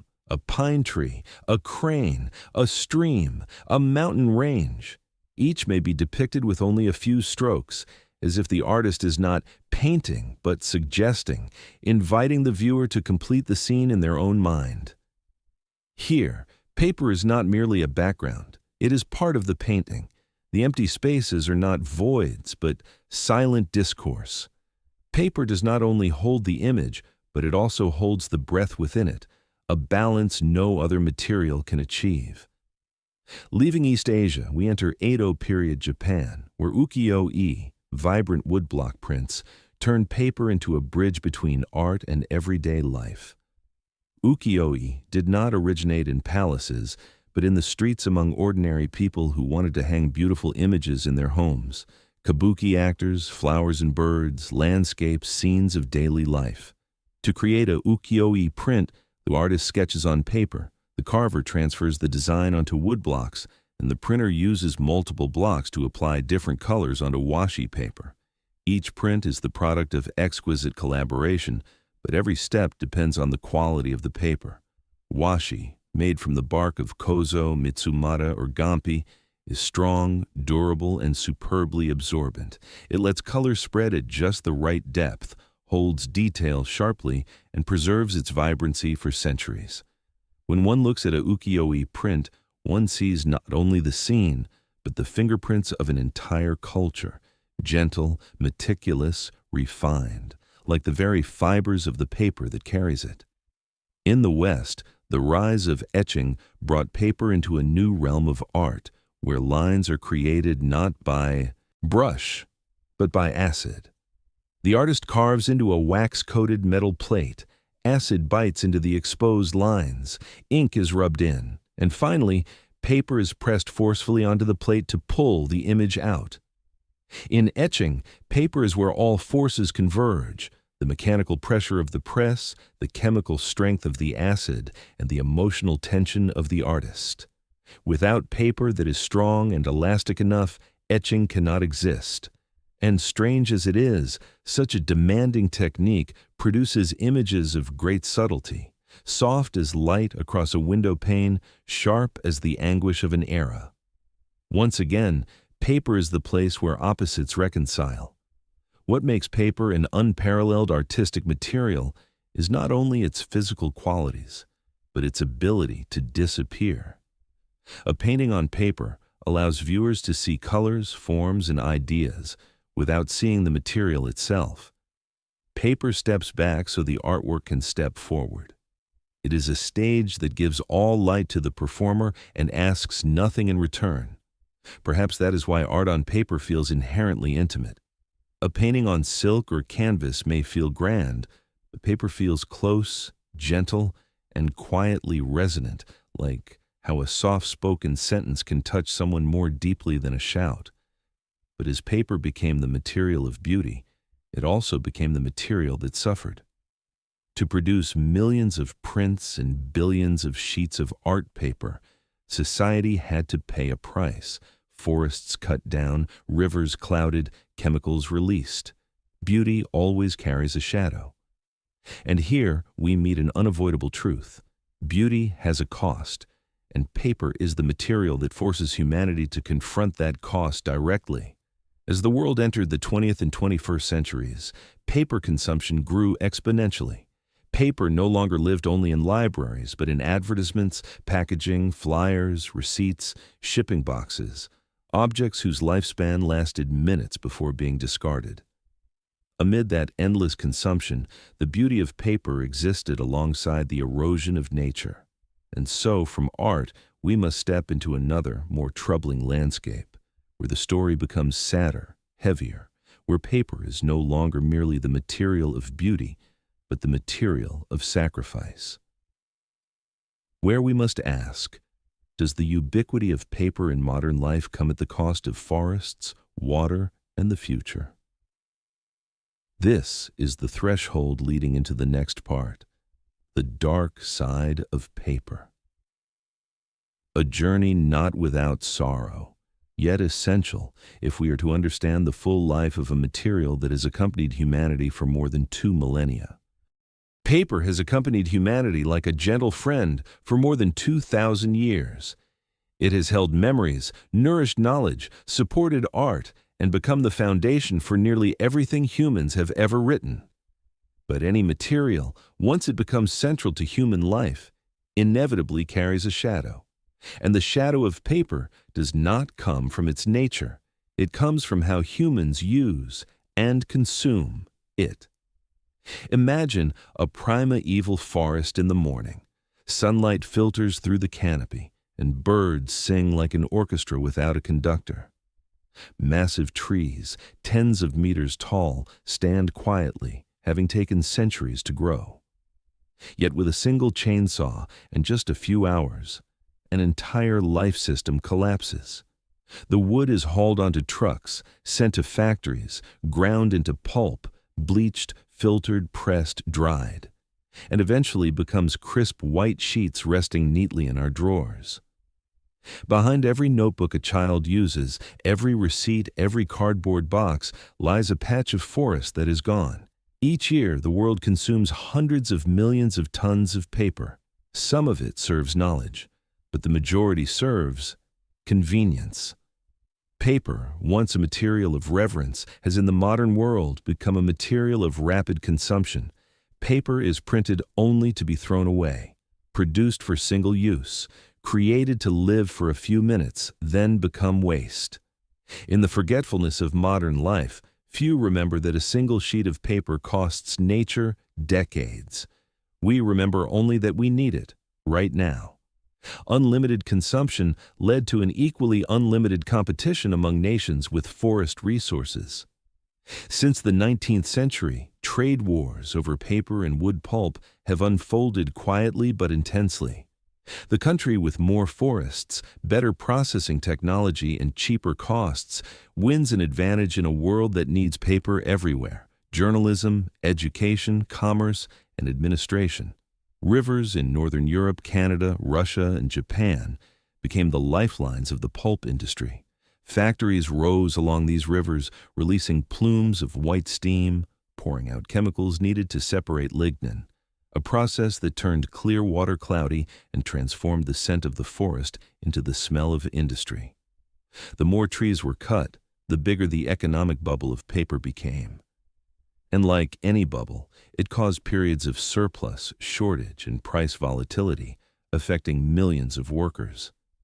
Trade wars over paper may not have involved gunfire, but their impact reshaped economies and national policies.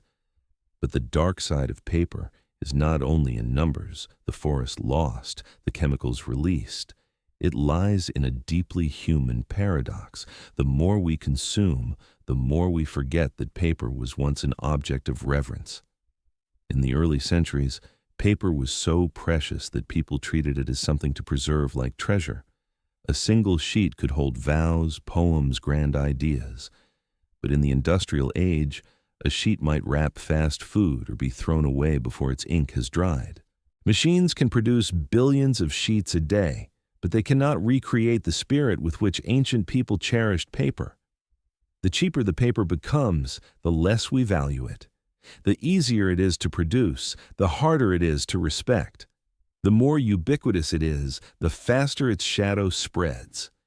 Then, as the world entered the late 20th century, concerns about deforestation reached a breaking point. Environmental organizations raised alarms. Governments tightened pulp imports. Companies were forced to adopt recycling. The world realized that if consumption continued unchecked, the cost would not only be resources, but the future.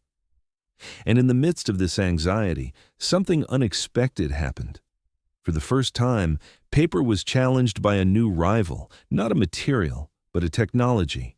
Computers, the internet, digital data, e-books, LED screens, all promised a paperless world, a world where knowledge could exist without forests, a world where information travels without physical substance. The 21st century opened with a profound question: is paper still the material of knowledge? But to answer that, we must reach the intersection of two eras, where knowledge begins to leave the sheet and enter the digital realm, where a form of invisible paper emerges, scentless, intangible, untearable, non-flammable, yet capable of storing more information than all libraries combined. And that is the door leading into the next part of this journey. If this part allows us to witness the shadow of paper in the physical world, the next will guide us into a different landscape, where paper disappears. But the most important question remains: when paper disappears, does the soul of knowledge disappear with it? Let us step forward, gently, to seek the answer in the next part. There was a moment in human history so quiet that we almost did not notice it. No bells rang, no bloody revolutions erupted, no single invention shocked the world. There was only a very small shift. Information, which for 2,000 years had clung tightly to the surface of paper, began to leave. For the first time in history, knowledge no longer needed a tangible material to reside in. With the advent of computers, the internet, and cloud storage, a kind of invisible paper was born. It has no weight, no surface, does not yellow with time, does not tear in water and does not burn in fire. It exists as zeros and ones, streams of data flowing like the breath of the modern world. From that moment, knowledge stepped into a new realm, the immaterial space. Think back to the feeling of looking at a blank sheet of paper. There is something deeply human in that moment, a space waiting to be filled. But when we look at a screen, the feeling is no longer the same. Digital memory operates by a different logic. No need for paper, no need for ink, no waiting for ink to dry. Everything happens instantly. Speed becomes the essence of information. We are living in an age where words, ideas, images, drafts can all be preserved without a single sheet of paper. This brings an unprecedented convenience. The library of the world fits inside a single phone. An ordinary person can write thousands of pages without ever using a pen. An organization can store more data than ancient Alexandria without needing a single room. But alongside that convenience comes a deeply human trade-off. The distance between us and knowledge becomes blurred. For when knowledge no longer has a shape, a part of our emotional connection to it fades as well. Digital knowledge is light. Paper is shadow. A PDF file does not carry the scent of time. An email does not need the trembling stroke of a human hand. A digital draft has no scraped-out lines, no ink smudges, no accidental gaps that reveal the author's state of mind.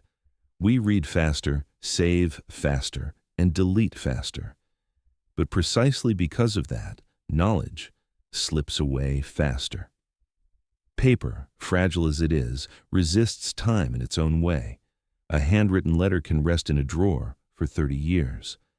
But a digital file, if not backed up, can disappear forever after a single mistaken click. Paradoxically, the intangible can vanish more quickly than the tangible. And yet we cannot deny that digital knowledge has opened a freedom never seen before. When knowledge no longer depends on material, it becomes more equal. A student in a remote village can read Harvard's materials. An artist can publish their work and reach an audience worldwide. A researcher can access data from 10 countries at once. These are things paper could never do. Digital knowledge opens doors, removes walls, and breaks barriers. Only in that vast expanse, humans sometimes lose the sense of touch. The most thought-provoking aspect of this transformation is not the technology, but the psychology. Without holding a physical page, we lose the feeling of touching knowledge. Without storing memories in boxes, we lose the object that anchors remembrance. Without seeing handwriting, we lose part of human softness. Every technological era creates new distances. This time, the distance is subtle. Knowledge is everywhere, but we touch it less. Paper once helped humans recognize the value of written words, but without paper, will we still remember how to pause, to truly linger with a sentence? As we entered the digital age, society seemed poised to reduce paper consumption. Yet in reality, paper still walks beside us, only in a different role. Paper is no longer where knowledge lives, but has become where knowledge is ritualized. Luxury editions, collector's books, rare handwritten letters, important certificates. As knowledge departs from the physical, the moments when it still appears on paper become more sacred. A printed book in the age of e-books is like a candle in a room full of electric light, small, old, slow, but bearing a uniquely human beauty. Still, the greatest question of this era is not, do we still need paper? But, in an age of immaterial knowledge, what is it about paper that cannot be replaced? The answer does not lie in function, but in the soul of paper, something the next part will lead us toward. As humanity develops AI, artificial intelligence becomes capable of reading, analyzing, storing, and understanding knowledge millions of times faster than we can. Yet amid that explosion, paper keeps a strange role. It is the one material AI cannot replace in terms of feeling, symbolism, and humanness. The next part will take us to the intersection of paper and artificial intelligence, between an ancient material and the most modern technology. And at that intersection, we will find a deeper question. What in knowledge can be digitized and what belongs to the soul where only paper can hold it? Let us move on, gently, to listen for that answer. When artificial intelligence entered human life, knowledge underwent yet another great shift. Faster than the arrival of the printing press, deeper than the explosion of the internet, AI can read millions of pages in mere seconds, summarize, classify, reason, generate new text, and even mimic the writing styles of those long gone. With AI, knowledge is no longer limited by the pace at which humans can read. And in this storm of data, there is one material that seemed destined to disappear, yet remains standing: paper. Not because it is stronger, but because it is more human. AI can read everything, but it cannot feel a sheet of paper. It can generate text, but it cannot understand the scent of an old book. It can store the memories of the world, but it cannot store the private tremors of a hand touching a page. We often assume that digitization is the pinnacle of progress, but the more we live in a digital world, the more we realize that the most important things lie outside the realm of data. A sheet of paper, thin, fragile, easily torn, easily burned, holds things that even the greatest supercomputer cannot reproduce: the grain of its surface, the warmth of dry ink, the crease in the corner, the faint fingerprint of the writer, the quiet space left behind by an unnamed emotion. AI can mimic a sentence, but it cannot mimic the humanity of handwriting. In the age of AI, paper is no longer where large quantities of knowledge are stored, but it becomes the place where knowledge is ritualized, conferred, and made solemn. An important contract, even if signed electronically, is still printed and kept. A diploma is still handed over physically, not emailed. A will still requires a signature on paper to give the sense that a human life has truly closed. For humanity, paper is not merely a material. It is a proof of presence. When everything can be digitized, people begin longing for the things that cannot. In the AI era, paper becomes the container for things that are not meant for machine learning. Handwritten letters, not to transmit information, but to transmit emotion. Diary pages, not to record events, but to record feelings. Literary drafts, not because word does not exist, but because handwriting lets the writer hear themselves again. When AI can write faster than we can imagine, handwriting becomes an act of purity, a way to pull the mind back into the body, a reminder that human beings are not only data, but breath. To understand the role of paper in the AI age, we must go deeper. There are forms of memory that data cannot hold. Data can store content, but not context. It can store words, but not breath. It can store sentences, but not the silence between them. It can store events, but not the feeling of living through them. Paper is different. A page yellowed by tears tells more than the highest resolution scanner. A sheet folded 4 times tells the story of the journey it has traveled. Trembling line of handwriting reveals a sleepless night without needing any explanation. Paper preserves the state of the human being, something AI can only infer, never truly know. Seen from afar, there is a beautiful paradox. The more modern we become, the more we return to slow values. The more we digitize, the more we seek the physical. The more we depend on AI, the more we cling to the fragments of memory that AI cannot touch. Paper, in a sense, becomes a material of resistance, not against technology, but against the forgetting of what is essentially human. We might ask, in a world where AI can generate thousands of books a day, what do humans need paper for? The answer comes from moments that are very small. When we turn a page, we feel time flowing. When we write a line, we leave a real trace of ourselves. When we keep a folded scrap in our wallet, we are holding not data, but a memory. AI can understand the meaning of a sentence, but it cannot understand the emotional weight that a sheet of paper carries. In the age of AI, paper does not disappear. It withdraws, yet its role becomes more important. It is the place where we safeguard the human part of ourselves that technology cannot take away. If information is light, memory is shadow. Paper is where the two meet. And within that intersection, we touch a quieter, deeper, more haunting question.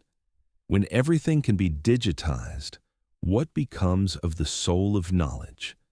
This question leads us into the final chapter of the journey, where we no longer look at paper as a material, but as a symbol of memory, of humanity, of fragility, and of our ability to preserve what we truly cherish. Imagine that in some future, whether 100 years, 1,000 years, or merely a few decades from now, there comes an evening quieter than any evening humanity has ever known. No more rustling of pages turning in a library, no more stacks of cardboard behind supermarkets, no more scratch of a ballpoint pen drying out on paper. The world glows not from lamps, but from screens, from VR lenses, from interfaces that no longer require the smell of ink, the dust of paper, or the weight of wooden bookshelves. In a small room somewhere in a far corner of a city, someone opens an old box. Inside, among the scattered relics of a lifetime, lies a single sheet of paper. It might be a letter, a diary page, an unfinished draft, an old receipt with a few hurried scribbles. It is not beautiful, not perfect, not worthy of a museum. Yet it is the last piece of paper that a person can still touch.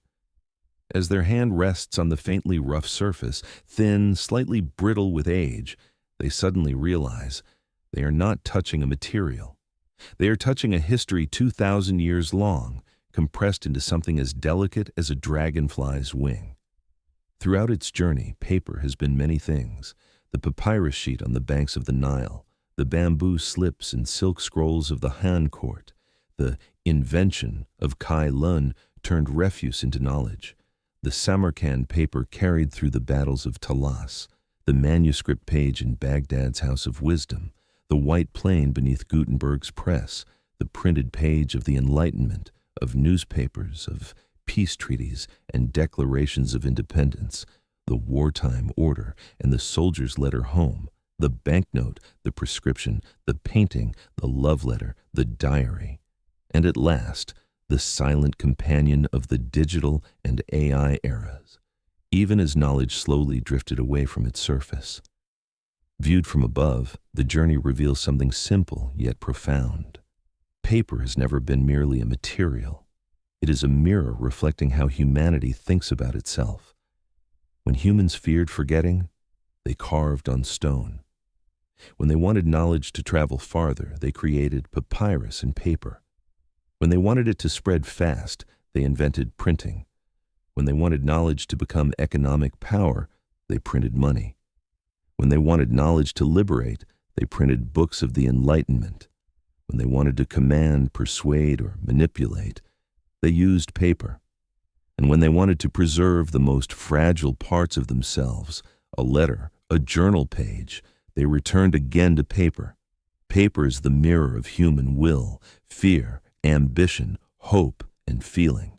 Thus, the question of the last sheet of paper is not about an object. It is about a state of humanity. If tomorrow no one prints books, if all documents live on servers and clouds, if every memory is stored in a data center, then what disappears with the last piece of paper? Not information. Information can now be copied infinitely. Not knowledge. Knowledge lives on in AI, in models, in systems. What may disappear is the way we touch knowledge. When you hold a book, you sense your movement through time. Page by page, chapter by chapter, knowledge has shape. When you write a letter, you feel each sentence emerge, each line a decision. When you fold a piece of paper and place it in an envelope, you know you have entrusted a fragment of your heart to the journey ahead. Paper forces us to slow down, to understand what we are thinking, saying, and keeping. When knowledge leaves the physical world, the danger is not that knowledge disappears, but that we no longer hear our own echo inside it. There is a quiet paradox. The more data we have, the more easily we drift past it. The easier it is to save, the easier it is to erase. The faster we can write, the less we think about each word. By contrast, the history of paper reminds us, things worth preserving usually demand a bit of effort, a bit of hesitation, a bit of care. From the heavy clay tablet to the costly parchment to the rare early sheets of paper, knowledge has always required a price to be preserved. That price gave it weight. Today, we no longer pay that price, but perhaps we are paying another one, the fading sense of the weight of our own words. So where does the soul of human knowledge live? In cold servers or in yellowing pages? In the predictive power of AI models, or in a handwritten sentence with a spelling mistake, but full of sincerity? Perhaps the answer lies not in opposition, but in coexistence. Knowledge needs AI, so it is no longer confined by the limits of the human brain. But knowledge also needs paper, or something like paper, so it is not severed from emotion, from experience, from the vivid memory of individual human lives. The soul of knowledge may not lie in the material, but in how we treat knowledge. Why do we write? Why do we keep things? Do we read slowly or skim? Do we see knowledge as merchandise or as a way to understand ourselves? The last sheet of paper, should it ever truly exist, will not close the history of knowledge, but it will place before humanity a very old question in a very new form. Of all the things we know, what deserves to be kept, not just in data, but in the heart? Perhaps the story of paper does not end with a period, but with a pause, a silence in which the listener must ask, what have I ever written on paper? What have I ever chosen to keep? And if tomorrow I could take only one piece of paper with me, what would I write on it? As the video draws to a close, as the voice fades, what remains is not the knowledge of Papyrus, Kai-Lun, Gutenberg, or AI. What remains is a small but enduring feeling, gratitude for a fragile material that quietly carries the history of ourselves. And who knows, after turning off the screen, you might suddenly want to open a notebook, tear out a page, and write something down. Not for an algorithm, not for anyone else, but for yourself. Just to remember, in a world blazing with data, there are still things that require a blank surface, a pen, and the very softest breath of a human being.